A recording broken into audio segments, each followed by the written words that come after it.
Buenas tardes, mi nombre es Diego Cardona, estudiante de la Facultad de Derecho. Voy a resolver el trabajo de Derecho Penal en la fase 2 sobre dos casos. Uno que corresponde a genocidio tipificado en el Código Penal en el artículo 101. Los hechos habla de una masacre ocurrida en El Salado en febrero del 2000, donde en un acto de violencia masiva perpetrado por paramilitares deja un saldo de 60 muertos y formó parte de una serie de 42 masacres en la región de los Montes de María.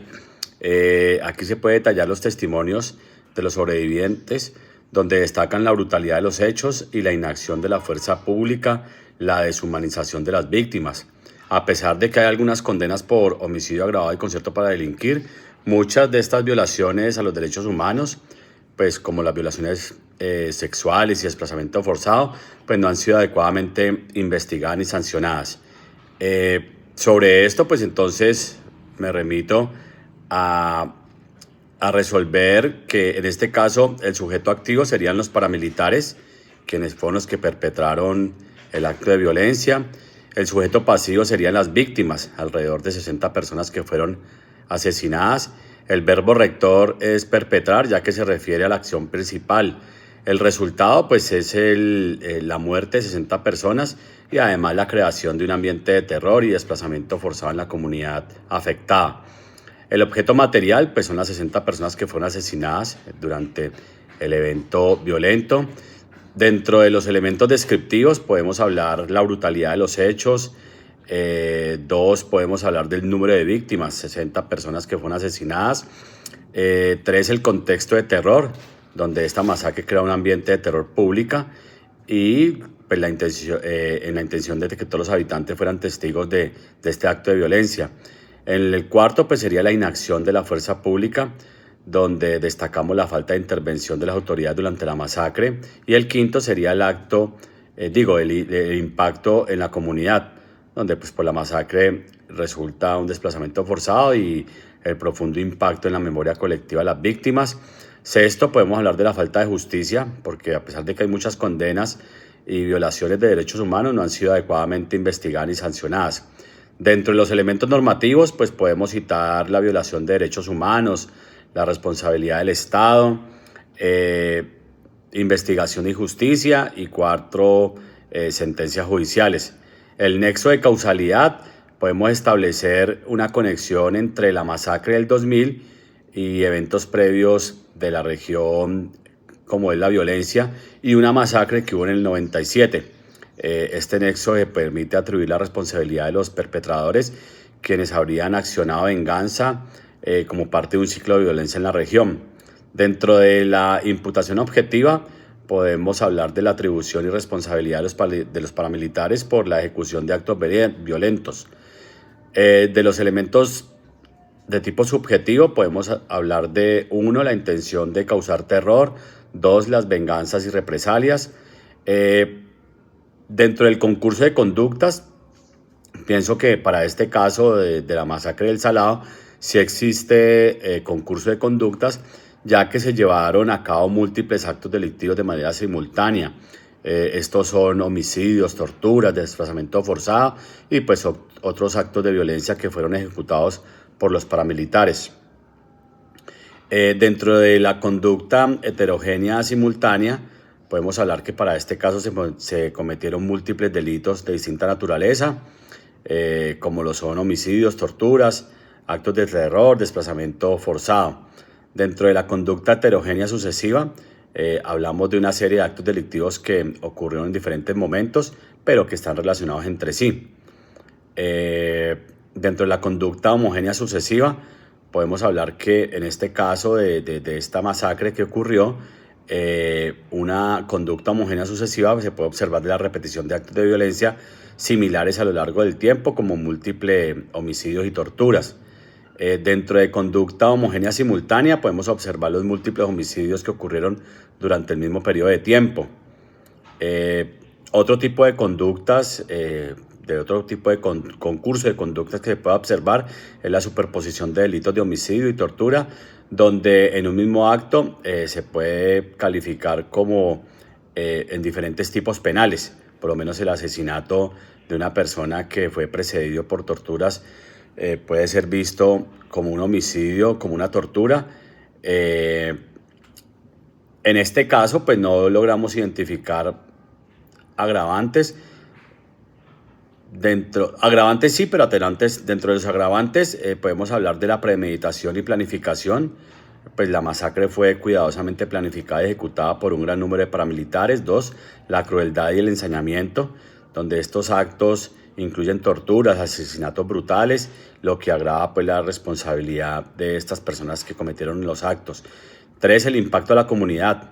Pues estas masacres afectan directamente a las víctimas y a sus familias, y también genera un ambiente de terror y desplazamiento forzado en la comunidad. Dentro de los atenuantes, para este caso, pues no hay atenuantes específicos. Dentro de la apología del genocidio tipificada en el Código Penal colombiano, en el artículo 102, podemos hablar que la apología del genocidio se refiere a la defensa o justificación pública de actos genocidas. Sin embargo, pues en el informe, en el texto que investigué, pues se aborda la falta de condena moral y el desconocimiento público sobre la magnitud de los hechos. En el caso 2, tomé la desaparición forzada, que está tipificada en el artículo 165 del Código Penal colombiano, y los hechos hablan del 6 de octubre del año 2000, en un lugar céntrico de Medellín. Dos defensores de los derechos humanos y también miembros de asociación familiares de detenidos desaparecidos, los señores Ángel José Quintero y Claudia Patricia Monsalve, fueron interceptados por hombres fuertemente armados que se movilizaban en una moto y en un automóvil. Los dos defensores de derechos humanos fueron esposados, obligados a subirse al vehículo automotor y partieron con rumbo desconocido. Aquel día en la mañana Ángel Quintero había rendido declaración a la Fiscalía Delegada ante el Gaula Urbano de Medellín para un proceso penal por la desaparición forzada de varios miembros de su familia. Esto fue más o menos en agosto del 2000. Desde esa fecha pues se desconoce el paradero de Ángel Quintero y de Claudia Monsalve.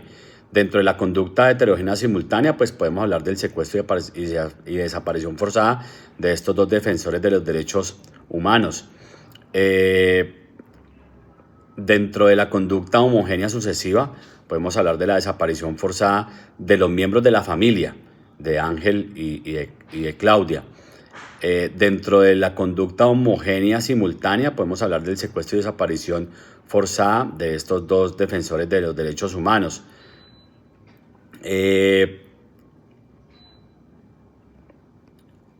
Dentro de los agravantes podemos mencionar la premeditación y organización, la vulnerabilidad de las víctimas, la reiteración de delitos atenuantes, la ausencia de violencia física. Dentro del sujeto activo podemos referirnos a los hombres fuertemente armados que interceptaron a las víctimas y las obligaron a subir al vehículo. El sujeto pasivo, podemos hablar en el caso de la desaparición forzada de Ángel y Claudia, son pues las propias víctimas. El verbo rector es interceptar.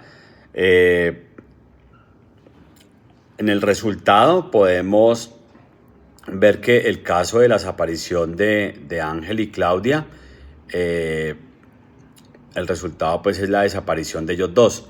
El objeto material son las propias víctimas. Dentro de los elementos descriptivos podemos mencionar la fecha y el lugar, que fueron en el evento que ocurrió el 6 de octubre en el lugar de Medellín. 2 serían las víctimas que fueron Ángel y Claudia, defensores de derechos humanos. 3, los perpetradores, que fueron varios hombres fuertemente armados que se movilizaban en vehículos. 4, la acción, las víctimas fueron interceptadas, esposadas y obligadas a subirse a los vehículos. Dentro del 5 sería el contexto donde Ángel Quintero había rendido declaración en la Fiscalía Delegada, y esto pues tiene relación con la desaparición de varios miembros de su familia. El resultado, desde esa fecha se desconoce el paradero de las víctimas. Dentro de estos elementos pues se describe el contexto y las circunstancias de la desaparición forzada. Dentro de los elementos normativos podemos hablar de la tipificación del delito, pues donde esta desaparición forzada tipifica en el derecho penal como un delito que implica la privación de libertad de una persona, más estas personas que son miembros de derechos humanos. La protección de derechos humanos, la Convención Internacional para la Protección de las Personas establece las obligaciones de los estados en investigar y sancionar la desaparición forzada, las obligaciones del Estado, donde los estados tienen la obligación de garantizar la protección de los derechos de las víctimas y a sus familias. El nexo de causalidad pues sería el caso de la desaparición forzada de Ángel y Claudia, donde pues establece la acción de los perpetradores, donde los interceptaron, los esposaron y los obligaron a subir a los vehículos. La imputación objetiva y la atribución y la responsabilidad de los perpetradores pues por haber creado un riesgo a las víctimas. Los elementos de tipo subjetivo es el conocimiento de los perpetradores al momento de cometer el delito. Dentro del concurso de conductas veo necesario citar el artículo 166 del Código Penal, donde habla de circunstancias de agravación punitiva. Abro comillas, cuando la conducta se comete por razones de calidades contra las siguientes personas. Ahí hablan de diferentes tipos, pero nombro defensores de derechos humanos, como es el caso de Ángel y Claudia. Entonces, considero que es un delito complejo, que sí existe un concurso de conductas y en este contexto, pues las acciones de interceptar, esposar y obligar a las víctimas a subirse a un vehículo, seguidas también de la desaparición, constituye pues un concurso de conductas que se integran dentro del delito de desaparición forzada. Este delito pues implica la privación de la libertad y la ocultación del paradero de las víctimas. Con esto pues finalizo el trabajo de derecho penal. Muchas gracias.